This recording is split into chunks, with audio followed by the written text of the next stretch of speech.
সম্মানিত ভিউয়ার্স, আশা করি আপনারা সবাই ভালো আছেন। সো আমরাও ভালো আছি। আজকে পবিত্র ঈদুল উপলক্ষে আমরা এই মেসের ভিতরে গোশ রান্না করছি। আপনারা দেখেন, আমরা ছুটিতে কিন্তু বাড়ি যাইনি। ব্যাচেলার জীবনটা এমনই হয়। আজকে ঈদের দিন সবার ঈদ আছে, কিন্তু আমরা মধ্যবিত্ত পরিবারের সন্তান, এজন্য আমাদের ঈদ নেই। এখানে আমাদের রাঁধুনি আমার এক বড় ভাই, সবাইকে একটা হাই দিয়ে দাও ভাই। এটা হচ্ছে ছাগলের গোশ। সো আপনারা একটু কালারটা দেখেন, ওয়াও।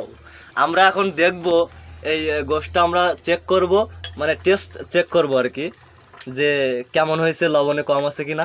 সো আমাদের রাঁধুনি দেখেন, এপাশে রাঁধুনি কিন্তু আমার এই বড় ভাই কিন্তু রান্না করছে। আসলে আমরা রান্নাটা শেষ করে টেস্ট করে দেখব যে বড় ভাই আসলে কেমন রান্না করে। সো গাইস, আপনারা ভিডিওটা দেখুন। মাংসর কি অস্থির একটা লুক দিয়েছে, দেখে আমরা একটু টেস্ট করে দেখে। ওয়াও, গরম একদম। গোশ থেকে দেখেন ধোঁয়া উঠতেছে কিন্তু।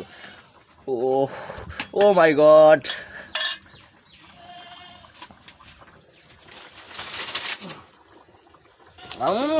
সেই স্বাদ, সেই টেস্ট।